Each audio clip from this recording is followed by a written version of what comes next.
Hi again then guys, and welcome to another installment of the Beards and Cars podcast, which of course you can get in its SoundCloud form, the audio only version, from the link down below. But for this episode it is slightly more of a visual one than we would usually do, because I've accompanied my thoughts in this video with some drawings actually of what is my idea for what my Vision GT car would probably be like. Now, of course, this is all irrelevant stuff. It's just a fun discussion. It's very up in the air kind of stuff. And I would love to hear, of course, what your dream Vision GT would be. Of course, it could be feasibly anything within the general sense of racing, because even as we've seen already, some of them are more realistic, some of them are pie-in-the-sky stuff, and it's the latter that tends to appeal to me more, as I've said a number of times on the channel, because I like it when designers and engineers are allowed to have no restraint, basically. They're not restrained by time, by even the limitations of physics, sometimes current technology which is limiting at the moment, even stuff like production or racing regulations, which is why stuff like the Tomahawk and especially the Chaparral 2X, as you'll see some similarities to in this video for sure, is probably my favourite Vision GT from an engineering point of view. My favourite from a design point of view is definitely the Infinity. I think it's a stunning looking car, but underneath it doesn't really offer anything radically new. This idea is much more like the Chaparral. Not so much the Tomahawk. The Tomahawk kind of feels like a Hot Wheels hypercar to some degree, where yes, it has some forward-thinking technology, but it feels more like an exaggeration of today's physics and today's performance, whereas the Chaparral is by far the most futuristic. So it's a great conversation that can be had down below, because you can talk about which kind of Vision GT you might prefer, and also maybe what kind of Vision GT you would make if you had the opportunity. Now, for my particular idea, I've got 5 building blocks, 5 principles, if you will, of what makes up this car's identity. Now, a number of cars, of course, are based around a central idea. Sometimes it's based around a particular engine, like a rotary car or a turbine. Some cars are designed around an aerodynamic leaning, where everything follows that function of just being as aerodynamically efficient as possible. For me, I think that my car is dictated by 2 things in particular, and I would definitely fall more on the side of the engine being the design influence, because my car has 2 power sources, 2 different forms of drive, and again, it takes a lot of inspiration from the Chaparral. Now, I'll put up some images of it, probably add some technical details as well to reference the things that I'm talking about, but this is the plan view. Of course, first draft kind of stuff. You would definitely change it and alter it, as all Vision GTs do if this was actually going to be built in the game. But this is my general idea for what the car would look like from above, with the front of the car on the left and the rear on the right. As you can see, it has some sort of thrust at the back. It's a very reminiscent shape to the Chaparral. But one of the key differences between my idea and the Chaparral is that the Chaparral is actually a car which bears a lot of similarities to the Nike One, wherein the vehicle itself almost looks like a creature with 4 outstretched legs that's kind of standing on 4 wheels, like a turtle. It actually looks really cool, but where my idea differs from that is that from above it looks similar, but from the front or the back, which I will also include images of, it would be even more exaggerated than what I've drawn, in terms of the car being extremely flat. And the only parts of the body, really, that would be higher than, say, a few inches off the ground, in terms of body thickness, think BMW V12 LMR, but even flatter, would be the wheels, obviously by necessity, and the central cockpit. So the car would essentially be like a central torpedo shape, where the driver sits, and of course then you've got this thrust engine behind him, and then the 4 wheels, which by definition have to be larger than the rest of the body, but all of the rest of the body is extremely flat. So the car would kind of have some resemblance to those solar racers or the eco racer cars where the body is just super aerodynamic. Now, in terms of how the mechanicals and necessary components of the vehicle would be stored, the majority of stuff like the battery pack and ECU, that kind of stuff, would be stored directly behind, and also some in front of the driver. And I'm going to speak more about the cockpit design in just a second, because that is one of the 5 major building blocks of my design. But the rest of the technology in terms of drive is either behind the driver in that thrust engine, which of course I'll talk more about in just a second, but actually the majority of the car's mechanical components in terms of driving it, the suspension, the drive, the brakes, are actually located within the hubs of the wheels themselves, and it would be a hubless design. So inside the wheel, there would be no actual spokes as such. It would be just a complete motor setup filling where the spokes of a wheel would usually be. And these in-wheel motors, in a similar way to some current electric cars, would act as both the drive and the brakes. So you can, to oversimplify it, reverse the polarity kind of thing to brake the vehicle and slow it down, as well as to speed it up. And of course the motors work as a reverse as well. Very simple operation, just like an electric car. Now the suspension, of course, has to be slightly different to that, but it would still be very compact and located as close as possible to being inside the wheel. But of course you can't technically have suspension inside the wheel because it doesn't really work like that. Now, of course, one of the problems with a design like this, even for racing, is that the ride could be extremely harsh. If the suspension is very minimal, then you're going to feel every bump in the road, and that's not just uncomfortable, but it could be dangerous as well. You could easily have Mish Money Penny, you could easily have a car that could lose control going over just the slightest of bumps. So my response to that problem is twofold. One is the aforementioned cockpit design in terms of the comfort side of things, and the other is to do with the tyre compounds. Now, this car would run airless tyres. They would have a honeycomb structure, and they would also be laced, the sidewalls in particular, with live algae. And live algae, or algae, however you want to say it, actually converts CO2 in the atmosphere around the car into oxygen, which is just incidental. The car itself doesn't produce any emissions, but it kind of acts as a catalyst to improve the environment as you're driving through it. That's just an incidental thing, though. That's got nothing to do with performance. The airless honeycomb tyres are, of course, part of the suspension itself. The tyres on any car are technically part of the suspension. They act to soak up the bumps in the road, of course, and some do it better than others, obviously. Now, in terms of the cockpit design, the cockpit of the vehicle, although you can't really see this in my drawings, and this would be one of the things that required further design to really visualize this, the cockpit of the car and the driver within the cockpit are actually not touching the rest of the car. They are floating, in effect, in kind of a bubble, if you will. And this bubble is located technically within the main body of the vehicle, but at the same time not touching any of it. Think of a maglev train, for instance, where it's stuck on the tracks, but it's not actually touching them. Likewise with this cockpit design, it's held in place kind of like an egg within an egg cup, but where the egg isn't actually touching the cup because of opposing magnetism all around the lower half of the cockpit. So the cockpit actually acts as its own suspension system. So the driver can actually move around with the cockpit to a very small degree, so it soaks up a lot of those bumps from the road, where the car is feeling more of the bumps, but the driver isn't. So that combination of suspension in a traditional sense, with very compact but effective dampers and of course springs, but with also the airless honeycomb tyre compound, which would of course for racing be a soft compound, and the floating cockpit, those three stages of suspension for a race car would be adequate enough. For the road perhaps not, but for racing of course you do sacrifice a bit of comfort anyway. Now the next thing is the body itself. Now, the frame and the body are very closely linked on this car because it technically has, you could say, kind of a monocoque frame instead of a traditional chassis, but I imagine the car as having more of a skeleton than a frame. And this skeleton would be very, no pun intended, bare bones, and it would be titanium. Not a carbon fiber frame, a titanium frame, because that can cope with huge amounts of stress, torsional stress in particular. But it's also not overly heavy. Now, of course, titanium is heavier than carbon, but it's not ridiculous in comparison. It's still lighter than tungsten, for instance, a lot lighter than steel. I think it's something like a half the weight or a third of the weight, something like that. I'm not sure how it compares to aluminium. It might be heavier than that.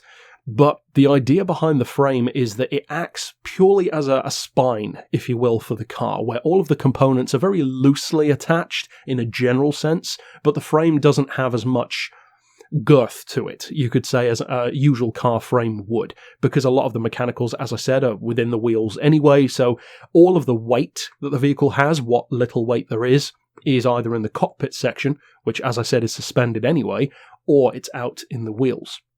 Now, as far as the body itself goes, it doesn't just end there, because the covering body that's over that titanium frame would be carbon fiber, but it would be, I'm not a chemical major, but some form of, alternate substance which, when an electrical current is passed through it, actually bristles up like a porcupine. So in effect, the car is covered in hundreds, if not thousands, of tiny panels, which don't really act like a traditional air brake. There aren't tiny pistons behind every single one, but instead of that, the body is actually electrically live.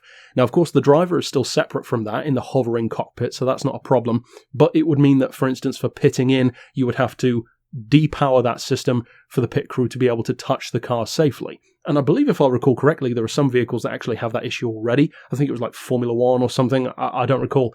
But as far as that body goes, when you pass an electrical current through the bodywork, it would cause it to bristle up, and all of these bristles all over the car would raise up, acting as one large surface area air brake. Now, of course, that would be in conjunction with the braking system of the car, which would incidentally even use an exaggerated version of reality. Now, what I mean by that is there are certain things about this car which, in a similar way to the Chaparral, don't technically work in real life. Physics just don't work this way, but I'm, of course, playing around with that because neither could a Tomahawk do 450 miles an hour without flipping. It's not physically possible with current aerodynamics. But as far as this car's braking system goes, I imagine it as having kind of an evolution of the neodymium natural magnet idea, where you have opposing north-on-north action, but kind of on hundreds of small actuators, so that when you brake, these magnets within the wheels, of course, move a little bit so that they oppose each other, and the more you brake, the closer and the more angled these magnets become, forcing the car through the power of natural magnetism to slow down. Those magnets would be stopping the wheels from rotating as quickly, and having a similar effect to, a brake disc or a caliper. But that braking system would be in conjunction with this nanoscale, I call it bristle technology body, as I said, where it raises up when the electrical current is sent through it. And of course, this electrical current would be governed by the ECU and connected to the braking system. So when you slam on the brakes, not only would those neodymium brakes engage on all four wheels, but also the entire body would act as that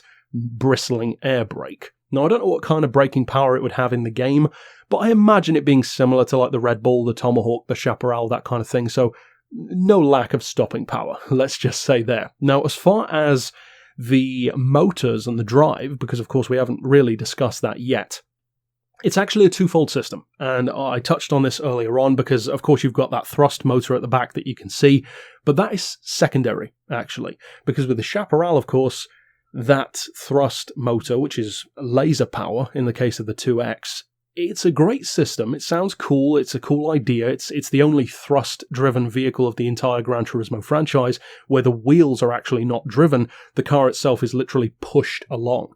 That's a cool idea. It's similar to an aeroplane.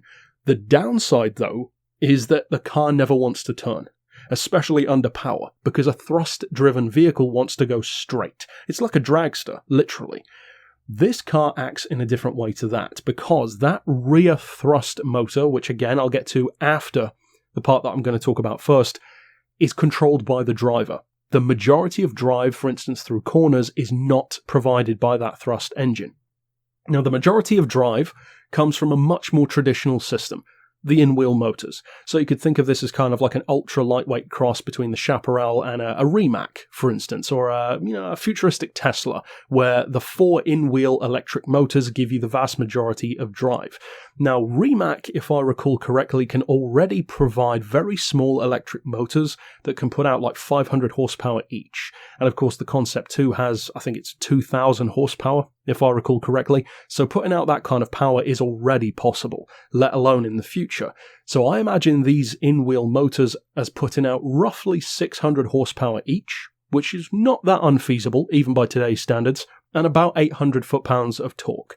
So all in all, you're looking at 2,400 horses and 3,600 pound-feet of torque with no transmission. So direct drive, straight through the tyres to the road with hardly any, if any, mechanical loss, total power to the street, and of course it would give you incredible acceleration, especially when the car itself is ultra lightweight. And one of the things that would allow the car to be so lightweight is, again, where I'm kind of flexing that futuristic muscle, to advantage, and that is, I imagine that battery packs would be lighter. Because currently, of course, the main issue with battery packs is that they are very big and very heavy, and they don't really last that long in comparison to their size. So I imagine that technology, lithium for instance, has far more advanced, and I'm no, again, specialist in batteries, so I've been more vague about that part of things, but in future, say 2035, 2045 technology, you could feasibly imagine a battery pack with a similar range of today being maybe 50 kilos instead of what it is now, maybe even less. So I imagine it being roughly like a 45, 50 kilo pack, which could be incredibly dense. So that weight doesn't necessarily need to be from a huge battery. It could just be a very small, very densely packed battery pack, like a cube, for instance. Now, that battery pack, of course, provides the power for the motors, and so it allows the car's weight to be much lower than, say, a large traditional piston engine or an F1 engine or a turbine or something like that. I have no idea how much the vehicle would weigh overall, but I can't really imagine it being that much more than the Chaparral is anyway, so you're probably looking at something like 450 kilos. I wouldn't imagine it being any more than 500. And feasibly, it could be even less than the Chaparral, because, as I said, the body and the frame are even more minimal. Now, the part, of course, that you've seen in the pictures that you're probably the most curious about, and that has definitely the most similarity to the Chaparral, is that thrust engine at the back. In conjunction with, and this is a very important part of the design, I call it Ace of Spades housing that's around that engine that you can see from the back. It has that Ace of Spades shape. So what's going on here? Is it a jet engine? Is it a turbine? Because of course I love turbine engines. Well, actually no. I've taken a leaf out of the Chaparral's book to think forward to technologies which cannot be used now. It's as simple as that. There are no laser-powered cars, of course. This one, though, goes down a slightly different route. Because what I imagine this engine being, this thrust engine, is actually using sonic thrust. It's a sound engine. So what this does, and again, I'm really playing with physics, of course, especially with today's physics and today's technology, is, I mean, physics don't change, but you know what I mean, is that this engine uses a kind of compressor, in effect, to manipulate ultra-low resonance sound. So it thrusts the car forward using kind of a punching motion of air thrusting out of the rear. So in that way, it is similar to the Chaparral. It just doesn't use a laser to do it. And this Ace of Spades design at the back, which you can clearly see from the top as well, is actually an amplifying resonance tunnel, or chamber, if you will, on the back of the car. So this sonic engine puts out these ultra-high frequency, or not high frequency, that's wrong, ultra-low frequency, I should say, but ultra-high speed resonant thumps, to put it in a crude way. And this amplifying chamber does just that. It amplifies the effect of that thrust, makes it wider, larger in scope, and the sound of the car would be considerably different to the Chaparral. It wouldn't be that high-speed noise that the Chaparral makes. It would probably be something more like a much deeper, much smoother kind of Subaru WRX sound, like a boxer engine, so more of like a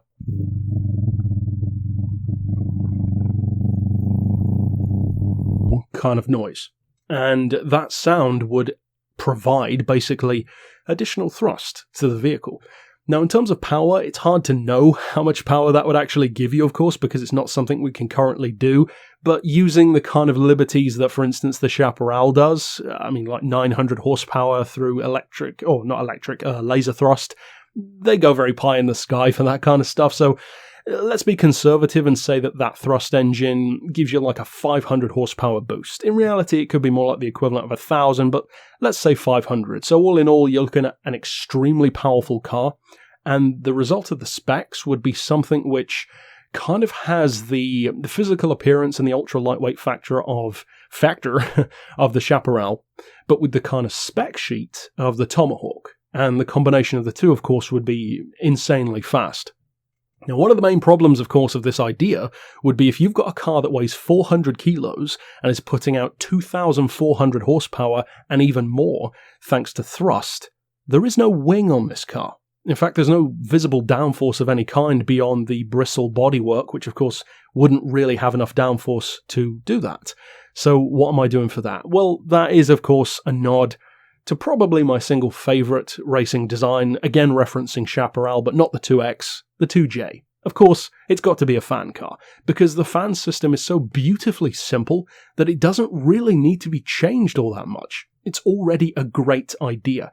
The vacuum cleaner effect, but on an entire vehicle. It's a beautifully simple concept, and that's exactly what this car would have as well, which once again you can see from above, that kind of round section underneath the cockpit is the fan housing. Now, of course, this fan would not be driven by a second engine like the Chaparral was, or driven off of the gearbox like the Brabham was.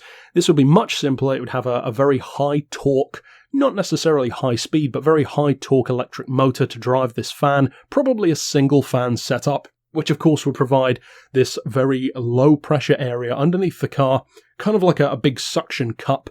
And because of the fact that the car doesn't weigh that much and the body area is fairly minimal, it's just the 4 wheels on the 4 corners, you wouldn't necessarily need as much ground area as something like a Chaparral 2J did. And at the same time, this fan suction system exits through the rear in the same direction as the sonic thrust through that Ace of Spades resonance tunnel, and at the same time acts as the cooling system for the ECU and the battery. So it kind of has a dual purpose system as well. So everything on the car kind of serves more than one purpose. It's not just this dedicated thing and that dedicated thing. The car has a symbiotic relationship between all of its disparate parts and components. And that's basically it for my design of a Vision GT. Certainly some inspiration from various other cars. Even visually, it has some inspiration from stuff like the Chaparral, of course. But I wouldn't say that visually I was inspired by the Chaparral. I think that the Chaparral is just one of those things where, you know, if somebody asks you to draw a circle, it doesn't mean that you're inspired by the first guy who ever drew a circle. There's just a certain way of doing something that has the most obvious route to take, and to me that's what the Chaparral 2X is. It's not so much copying the Chaparral 2X, it's just that the Chaparral has one of the most efficient ways of having the proportions of a car laid out. Very minimal bodywork, and all of the design is centered around a cockpit and 4 wheels, which is the same as this. So ultimately, that's my idea for a Vision GT. Of course, I'd love to hear yours down below. Maybe yours will be wacky like mine. Maybe it'll be more production-based like the Honda or the BMW or the Mitsubishi. But tell me about it. That's it for this installment though, and of course, I will see you guys next week. And for now, as always, thanks for watching.